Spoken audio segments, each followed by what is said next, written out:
혹시 이런 생각을 해본 적 있나요? 나는 진짜 친구가 있을까? 나를 순수하게 어떤 숨은 의도도 없이 아껴주는 그런 친구 말이에요. 이건 쉬운 질문이 아닙니다. 그리고 스위스의 혁명적인 정신과 의사 융칼 중은 우리가 인간관계를 바라보는 방식을 완전히 바꿔버릴 수도 있는 진실을 밝혀냈습니다. 그는 불편한 진실을 들추어냈습니다. 따뜻한 미소와 친절한 대화 뒤에는 더 깊고 더 복잡하며 때로는 어두운 심리적 현실이 숨겨져 있을 수 있다는 사실입니다. 융은 우리 모두가 스스로도 인식하지 못한 채 숨기고 있는 부분들이 있다고 했습니다. 욕구, 감정, 동기 같은 것들이죠. 그는 이 무의식적인 부분을 그림자, 샤도우라고 불렀습니다. 그리고 더 놀라운 사실은 우리는 사회 속에 적응하기 위해 페르소나라는 가면을 쓴다는 것이었습니다. 문제는 이겁니다. 우리가 항상 가면 뒤에 숨어 있다면 과연 진정한 연결이 가능할까요? 한번 생각해 보세요. 완전히 믿었던 사람이 나를 실망시킨 적이 있었나요? 혹은 존경하던 사람이 알고 보니 자기 이익만 챙기던 사람이었나요? 이건 단순한 불운이 아닙니다. 융은 왜 진짜 의미 있는 우정이 그렇게 드문지를 심리적으로 설명했습니다. 이 이야기는 지금 당신이 소중히 여기는 사람들을 바라보는 눈을 흔들어 놓을지도 모릅니다. 1. 페르소나. 우리가 모두 쓰고 있는 가면 매일 아침 집을 나서기 전에 우리는 보이지 않는 가면을 씁니다. 천이나 곰으로 된 게 아닙니다. 사회적 규범, 기대, 그리고 소속되고 싶은 간절한 욕망으로 만들어진 가면이죠. 그 가면이 바로 융이 말한 페르소나입니다. 소름 끼치는 사실은 대부분의 사람들은 심지어 혼자 있을 때조차도 그 가면을 벗지 않는다는 점입니다. 페르소나는 라틴어로 고대 연극에서 배우들이 쓰던 탈에서 유래했습니다. 하지만 우리는 공연이 끝나도 그 가면을 벗지 않습니다. 시간이 지날수록 우리는 그 가면을 쓰고 있다는 사실조차 잊습니다. 결국 우리는 가면이 되어버립니다. 그리고 바로 이 지점에서 관계는 무너지기 시작합니다. 가장 가까운 친구나 가족을 떠올려 보세요. 그들이 보고 있는 당신은 진짜 당신인가요? 아니면 사랑받고 싶고 갈등을 피하고 싶은 마음에 다듬어진 버전인가요? 융은 우리가 있는 장소에 따라 서로 다른 페르소나를 사용한다고 했습니다. 직장에선 예의 바르고 유능한 모습, 가정에선 다정하고 헌신적인 모습, 친구들과 함께 있을 땐 유쾌하고 재미있는 모습. 문제는 우리가 계속 연기만 한다면 누가 진짜 우리를 알 수 있냐는 것이죠. 그리고 그들이 진짜 나를 모른다면 그들은 진짜 친구일 수 있을까요? 물론 페르소나가 무조건 나쁘다는 건 아닙니다. 인류가 공동체 속에서 살아남는 데 큰 역할을 해왔죠. 갈등을 줄이고 조화를 이루고 사회가 잘 돌아가도록 도와줍니다. 하지만 융은 묻습니다. 그 웃음 뒤에는 뭐가 숨어 있을까? 우리는 사랑받기 위해 얼마나 많은 감정과 욕망을 억누르고 있을까? 때로는 그게 좌절일 수 있고 질투일 수도 있고 항상 연기하느라 지쳐버린 탈진일 수도 있습니다. 더 이상한 건 우리는 그 가면을 선택해서 쓰는 게 아닙니다. 그냥 자동으로 쓰게 됩니다. 엄마는 화가 나도 계속 다정해야 한다고 느끼고 동료는 속이 끓어도 겉으론 쿨한 척하죠. 융은 진정한 만남이란 개념을 말했습니다. 가면을 벗고 있는 그대로 서로 마주하는 드문 순간들. 하지만 그런 순간은 드뭅니다. 이유는 간단합니다. 진짜 모습을 드러내는 건 위험하거든요. 거절당할 수도 있고 비난받을 수도 있고 떠나버릴 수도 있으니까요. 그래서 많은 관계가 사실 표면적인 연기 위에 세워져 있습니다. 사람들은 수십 년을 함께 보내면서도 서로의 진짜 모습을 한 번도 못 본 채 살아갑니다. 그들은 서로의 페르소나와만 연결되어 있는 겁니다. 진짜 자신이 아닌, 그리고 더 깊은 문제가 있습니다. 우리가 스스로의 그림자를 인정하지 않으면 다른 사람의 그림자도 받아들일 수 없게 됩니다. 그래서 우리는 모두에게 이렇게 기대합니다. 항상 친절하고, 항상 웃기고, 항상 강해지라고요. 결국 우리는 안전하지만 공허한 관계를 만들게 됩니다. 가면을 통해 얻는 인정을 받을수록 그 가면을 벗는 게 더 어려워집니다. 사람들이 사랑하는 건 진짜 나가 아니라 가면 쓴 나이기 때문입니다. 융은 경고했습니다. 필터를 쓰고 연기를 하며 살아가는 삶은 우리 영혼을 공허하게 만들 수 있다고요. 사람들 사이에 있어도 깊은 외로움을 느끼게 됩니다. 왜냐고요?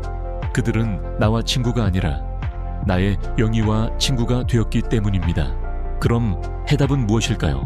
융은 가면을 버리라는 게 아니라 의식적으로 사용하라고 말했습니다. 내가 지금 왜 이 가면을 쓰고 있는지, 내가 무엇을 감추고 있는지를 스스로 자각하라는 것입니다. 목표는 가면이 되는 것이 아니라 필요할 때 의식적으로 쓰는 것. 그렇게 해서 비로소 우리는 진짜 자신으로 사람들과 연결될 수 있습니다. 진짜 관계는 진짜 나로 만날 때만 시작됩니다. 아니, 그림자, 우리가 인정하고 싶지 않으면 이제 한층 더 깊이 들어가 봅시다. 융은 우리 모두가 그림자 섀도우라고 불리는 내면에 어두운 쌍둥이를 지니고 있다고 말했습니다. 이건 우리 페르소나의 반대편에 있는 존재죠. 그림자란 우리가 나답지 않다, 나쁘다, 부적절하다고 배워서 억눌러온 감정, 충동, 성향들을 담고 있는 부분입니다. 하지만 여기 반전이 있습니다. 그림자는 단지 분노나 질투 같은 부정적인 감정만 포함하지 않습니다. 자신감, 열정, 야망처럼 원래는 긍정적인 성향도 포함될 수 있습니다. 예를 들어 어렸을 때 너무 자신감 있게 행동하면 건방지다고 혼나서 그 성향을 억누른 적 있나요?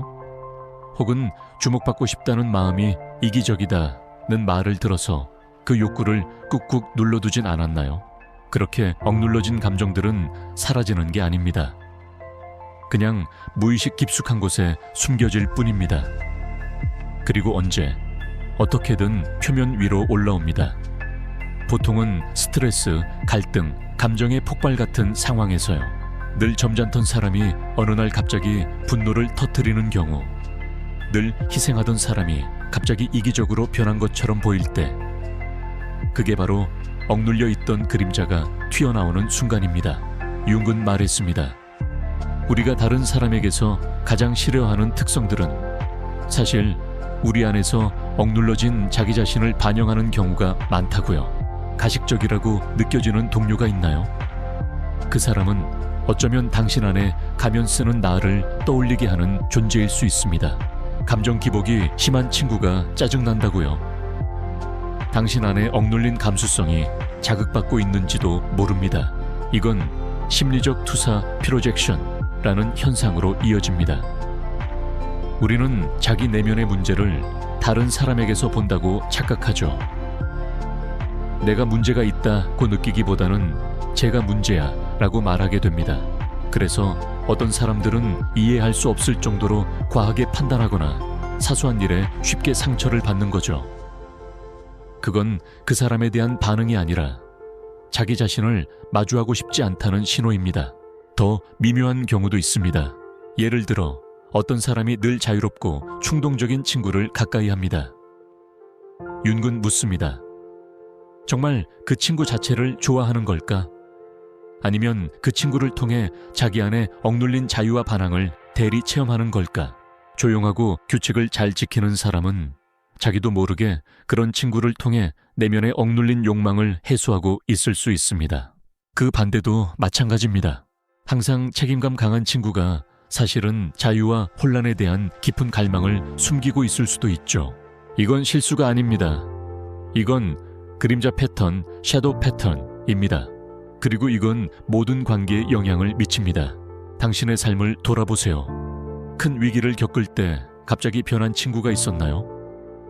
당신의 고통을 감당하지 못했던 사람? 아니면 당신을 존경하던 친구가 당신이 성공하자 멀어진 적은 없었나요? 융은 말합니다. 그건 바로 그림자가 반응한 결과입니다. 삶이 우리를 흔들어 놓는 순간 스트레스, 상실, 변화가 찾아오면 우리가 애써 만들어온 자아 이미지가 무너지기 시작합니다. 그 틈 사이로 우리가 억눌러온 그림자가 거칠게 튀어나오는 거죠. 그래서 어떤 우정은 삶의 중요한 고비를 넘기지 못하고 무너집니다. 우리는 서로의 그림자를 어떻게 다뤄야 할지 모르기 때문입니다. 우리는 페르소나, 좋은 모습만 보고 살아왔습니다. 항상 친절하고 잘 들어주고 재미있고 멋진 모습만요. 그런데 어느 날 그 사람이 가면을 벗고 거칠고 지치고 혼란스러운 진짜 모습을 드러내면 우리는 당황합니다. 그리고 피하고 싶어집니다. 그건 불편하거든요. 그 모습은 나 자신 안의 그림자도 함께 들춰내기 때문입니다. 하지만 융은 중요한 말을 남겼습니다. 진짜 연결은 완벽함을 연기할 때가 아니라 우리의 전체를 인정할 때 비로소 가능해진다. 우리가 혼란스럽고 화나고 불완전한 존재라는 걸 받아들일 때 비로소 우리는 온전한 인간으로 관계 속에 존재할 수 있습니다. 그 전까지는 우리의 우정은 늘 제한적일 수밖에 없습니다. 가면과 투사 속에서 서로를 만나고 진짜 내면은 결코 닿지 못하니까요. 3. 집단 무의식. 당신이 생각보다 덜 독창적인 이유. 이제 이야기는 더 흥미로운 방향으로 흘러갑니다. 칼 융은 집단 무의식 (collective unconscious) 이라는 개념을 발견했습니다. 이건 마치 인간 모두가 공유하는 거대한 심리적 청사진과도 같습니다. 문화, 언어, 환경을 초월한 공통된 심리 구조 말이죠. 융은 세계 여러 지역에서 서로 전혀 접촉이 없었던 문화권에서도 비슷한 상징, 이야기, 행동 패턴이 반복되는 것을 발견했습니다. 왜일까요? 개인의 무의식 밑에는 그보다 더 깊은 모든 인간이 공유하는 무의식의 층이 존재하기 때문입니다. 그리고 이게 우리가 맺는 관계에도 강력한 영향을 줍니다. 당신의 친구들을 한번 떠올려 보세요. 그 중엔 아마도 웃긴 사람, 도와주는 사람, 감정 과잉형, 현자 같은 사람 혹은 반항아 캐릭터가 있지 않나요? 익숙하게 느껴지시죠? 이건 단순한 성격 차이가 아닙니다. 아키타입, 원형이라고 불리는 인류가 공통적으로 무의식 속에 내재한 역할입니다. 우리는 무의식적으로 이런 아키타입에 맞는 친구들을 선택하고 자신도 어떤 역할에 들어맞도록 행동하게 됩니다. 그래서 때로 우리의 우정은 어딘가 연극 같고 뻔하고 반복적으로 느껴지기도 하죠. 마치 다들 같은 대본을 읽는 것처럼요. 특히 스트레스, 두려움, 인생의 큰 변화 같은 상황에서는 이 아키타입은 더 강하게 작동합니다. 사람들은 더 이상 개인으로 반응하지 않고 자신의 역할에 몰입합니다. 예를 들어 어떤 사람은 위기의 순간에 갑자기 영웅처럼 행동합니다. 반대로 어떤 사람은 완전히 무기력해지죠. 이건 단순한 성격이 아니라 집단 무의식이 활성화된 결과입니다. 융은 이것을 심리적 팽창, psychological inflation이라 불렀습니다. 사람이 특정 아키타입에 너무 몰입하면 자기 자신을 잃게 되고 타인을 있는 그대로 보지 못하게 되는 상태죠. 결과적으로 우리가 깊고 개인적인 관계라고 믿었던 우정도 사실은 모두가 참여 중인 심리적 드라마 속 연기였을 수 있습니다. 우리는 서로를 진짜로 보고 있는 것이 아니라 사회나 문화가 우리에게 준 역할 속에서만 보고 있는 겁니다. 그리고 여기서 더 깊은 이야기가 시작됩니다. 이 집단 패턴은 단지 우리가 어떤 역할을 하는지를 넘어서 우리가 타인에게서 무엇을 매력적으로 느끼는지에도 영향을 줍니다. 당신은 어떤 사람에게 끌리나요? 어떤 친구에게 정이 가고 어떤 성향이 당신에게 매력적으로 느껴지나요? 놀랍게도 그냥 내 타입이야 라고 생각했던 그 취향들 대부분이 개인적인 경험 때문이 아니라 집단 무의식 속 아키타입에 의해 형성된 것일 수 있습니다. 모험적인 사람, 신비로운 외톨이, 혹은 따뜻하게 보살펴주는 돌봄형 인물. 우리는 그런 인물들에게 이끌립니다. 왜냐하면 그들은 우리 무의식 속 어딘가에 익숙한 상징이기 때문이죠. 그게 진짜 나에게 맞는 사람인지 여부는 중요하지 않습니다. 그래서 우리는 같은 유형의 사람을 반복해서 만나게 됩니다. 같은 문제, 같은 패턴, 같은 결말을 계속해서 경험하게 되는 거죠. 이건 단순히 운이 없는 것이 아닙니다. 이건 무의식적 프로그래밍입니다. 그리고 우리가 이 프로그래밍을 자각하지 못하면 우리는 같은 관계 패턴을 반복하며 다른 결과를 기대하는 악순환에 빠지게 됩니다. 융은 말합니다. 진짜 우정, 진실한 관계는 이런 집단적 역할에서 벗어나 개인 대 개인으로 만날 때만 가능하다고요. 가면도 아니고 아키타입도 아니고 투사도 아닌 상태로요. 그건 매우 드문 일입니다. 하지만 만약 그 일이 일어난다면 그것은 아주 강력한 연결을 만들어냅니다. 투사. 우리는 타인 속에 자신을 본다. 이제 칼 융의 이론 중에서도 가장 중요하면서도 가장 불편한 개념 하나를 소개하겠습니다. 그것은 바로 투사 프로젝션입니다. 이 개념은 이렇습니다. 우리는 타인을 있는 그대로 보는 것이 아니라 우리 자신의 감정, 욕망, 상처, 수치심 등을 무의식적으로 그 사람 위에 투영한다는 겁니다. 쉽게 말하면 당신은 영화를 보고 있다고 믿고 있지만 사실은 스크린에 비친 건 전부 당신 자신의 내면이라는 거죠. 그리고 더 무서운 점은 우리는 이걸 자각하지 못한다는 사실입니다. 우리는 나는 객관적으로 보고 있어 라고 믿습니다. 하지만 실제로는 자신의 내면을 투영한 타인의 모습에 반응하고 있는 것이죠. 예를 들어볼까요? 어떤 친구가 너무 집착하고 매달리는 것 같아서 답답하게 느껴진다고 해봅시다. 윤근 묻습니다. 그게 정말 그 친구의 문제일까? 아니면 당신이 억눌러 온 친밀함에 대한 욕구가 자극받고 있는 걸까? 어릴 때부터 감정을 숨기고 의지적인 사람이 되려고 애써왔다면 그런 감정을 자유롭게 드러내는 사람이 불편하게 느껴질 수 있습니다. 왜냐하면 당신 안에 억눌린 모습이 그 사람을 통해 반사되어 나타나고 있기 때문입니다.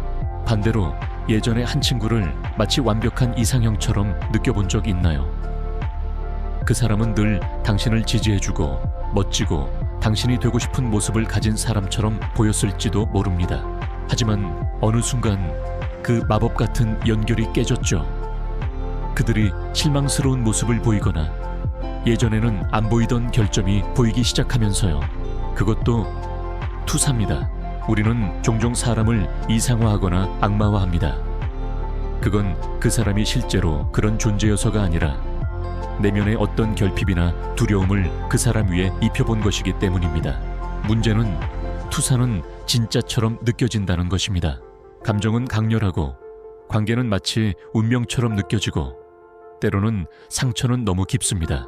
하지만 그 모든 감정은 상대방 때문이 아니라 자기 자신과의 미해결 감정에서 비롯된 것일 수 있습니다. 이게 왜 문제일까요? 우리는 무의식적으로 타인을 통해 자기 안의 상처나 부족함을 메우려 합니다. 논리적인 사람은 감정적인 친구를 찾고 소심한 사람은 당당한 친구를 좋아합니다. 겉으론 서로를 보완한다고 말하지만 사실은 자기가 외면한 자아의 조각을 상대방에게 맡겨버리는 경우가 많습니다. 그런데 문제는 그 누구도 평생 당신의 그림자까지 떠맡을 수 없다는 것입니다. 상대방이 처음에는 이상적이었다가 시간이 지나면 갑자기 실망스럽거나 부담스럽게 느껴지는 이유가 여기에 있습니다. 처음에는 그들에게서 내 욕망을 보았고 이제는 그들이 그 욕망을 충족시켜주지 못해서 화가 나는 것이죠. 투사는 수많은 우정을 파괴합니다.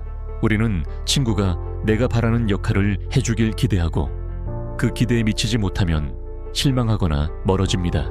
혹은 투사의 방향이 반대로 바뀌어서 한때 존경했던 사람이 갑자기 미워지는 경우도 있습니다. 이런 패턴은 끝없이 반복됩니다. 우리는 친구를 고를 때마다 이번엔 다를 거야 라고 믿지만 사실은 무의식의 그림을 또 다른 사람 위에 더 씌우는 것일 뿐입니다. 융은 말했습니다.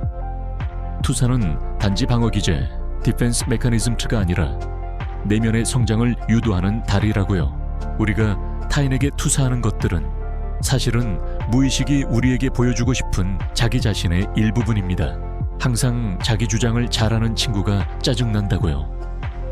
어쩌면 당신 안에도 억눌린 아서티브네스, 주체성가 있을 수 있습니다. 누군가의 창의성이 부럽거나 질투난다고요?